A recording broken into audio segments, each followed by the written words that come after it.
saya Nurindasari, saya dari kelas 4A. Di sini saya akan membuat video edukasi tentang ketidakberdayaan untuk memenuhi tugas saya keperawatan jiwa dengan dosen Nurse Abdul Aziz Azhari, Eskep MKes. Mari teman-teman kita simak video berikut. Assalamualaikum Mbak. Waalaikumsalam, Mbak. Perkenalkan, nama saya Linda. Saya dari mahasiswi dari Stikes Bakti Al-Qadiri. Di sini saya akan mengkaji kondisi Mbak itu gimana. Lalu nanti saya berikan edukasi tentang ketidakberdayaan Mbak. Apakah Mbak bersedia? Setia, Mbak. Oke. Baik, sebelumnya ini dengan Mbak siapa ya? Mbak Nila. Mbak Nila. Saya mau tanya nih Mbak, apa sih yang membuat Mbak itu tidak merasakan tidak berdaya? Padahal kan Mbak juga masih muda loh. Apa sih Mbak? Alasannya apa gitu loh? Iya, Mbak, karena saya ada keinginan sesuatu hal yang saya inginkan, cuma saya itu tidak bisa mencapainya. Jadi saya itu kayak udah nggak berdaya lagi untuk mencapai itu, tapi saya masih semangat ingin mencapainya. Oke. Sebelumnya apakah Mbak ini mempunyai trauma atau kejadian yang bisa membuat Mbak ini dalam kondisi sekarang ini gitu? Iya, Mbak, ada, karena tidak ada dukungan dari orang tua, jadi saya trauma sekali, makanya saya tidak berdaya seperti ini. Lantas aktivitas apa sehari-hari Mbak saat ini yang Mbak lakukan di saat Mbak sudah mengalami ketidakberdayaan karena frustasi dengan keadaan sekarang ini? Ya, saya mengurung diri di kamar. Terus apa tuh yang Mbak lakukan sehari-harinya, aktivitas apa di saat Mbak sudah mengalami ketidakberdayaan dalam kondisi saat ini? Ya, saya tetap berusaha, Mbak, tetapi tidak sesuai ekspektasi saya.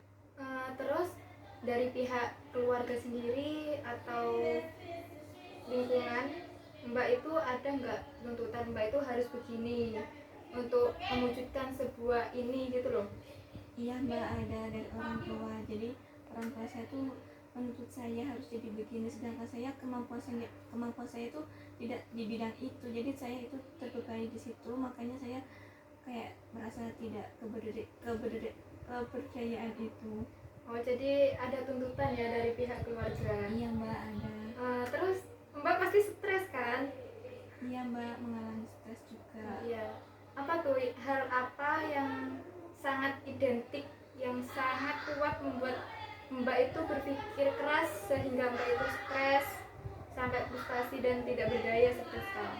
Ya, itu tadi dah, Mbak, karena ada tuntutan dari orang tua itu, makanya saya kayak stres. Soalnya kan saya tidak sesuai di bidang itu, tetapi orang tua saya menuntut saya seperti itu. Jadi saya merasa Keberatan ya. keberatan banget, Mbak. Ya, karena kan tidak sesuai apa yang kita inginkan, Iya, tapi Mbak, sementara benar. dituntut seperti itu. Iya, Mbak, benar.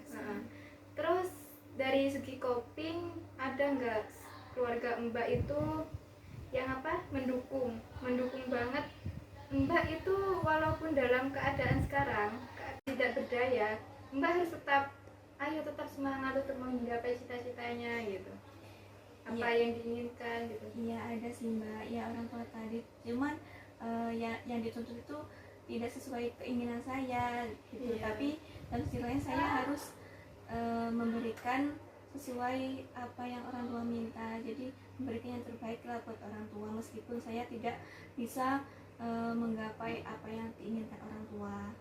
Langkah terakhir nih, bagaimana caranya Mbak untuk menyelesaikan masalah yang Mbak hadapi saat ini? Kalau saya sih ya tetap berusaha ya, Mbak, agar tidak mengecewakan orang tua juga. Iya, walaupun kita keadaan lagi stres, bagaimana kita tetap berusaha gitu ya? Berusaha meskipun itu tidak bidang saya, cuma saya berusaha belajar dan tetap berusaha apa yang diinginkan orang tua saya. Iya. Terima kasih ya Mbak. Iya. Baik, dari penyimaan pengkajian saya dari pasien saya atau klien saya dengan Mbak Sunila, dia itu saya ambil mengangkat diagnosa ketidakberdayaan berhubungan dengan interaksi interpersonal tidak memuaskan dibuktikan dengan pasien bergantung pada orang lain. Jadi data subjektifnya itu saudara S mengatakan dirinya frustasi dan tidak bisa berbuat apa-apa atas apa yang sudah ditentukan oleh pihak keluarganya gitu. Jadi adapun data objektifnya, pasien ini tampak sedih ketika dia dia merasakan tuntutan itu, sementara dia juga mempunyai impian atau ekspektasi sendiri. Dan juga pasien itu juga tampak gelisah dari keadaan atau kondisi saat ini. Problemnya, ketidakberdayaan dan etiologinya interaksi interpersonal tidak memuaskan. Baik Mbak, dari pengkajian saya barusan, saya itu menyarankan atau mengedukasikan ke Mbak itu tetap semangat, tetap bersabar, terus apapun perjuangan kita, bentuk usaha kita pasti itu akan membuahkan hasil di kemudian hari. Walaupun sekarang Mbak merasa tidak berdaya dengan kondisi saat ini karena tidak sesuai ekspektasi, Mbak tetap semangat saja, tetap positive thinking, tetap usaha, tetap berdoa, dan yang utama niat. Niatkan itu kita walaupun tidak merasa terbebani, tapi kita kalau niat itu semua akan terasa mudah gitu.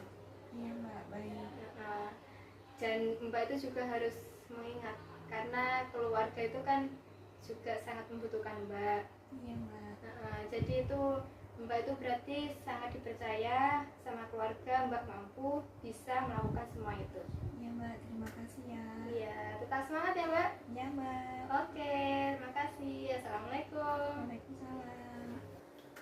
Baik, di sini setelah saya melakukan intervensi selama 1 kali 24 jam terhadap Mbak Sunila, maka keberdayaan meningkat dengan kriteria hasil, pernyataan mampu melakukan aktivitas meningkat, pernyataan keyakinan tentang kinerja peran meningkat, berpartisipasi dalam perawatan meningkat, pernyataan frustasi ketergantungan pada orang lain menurun.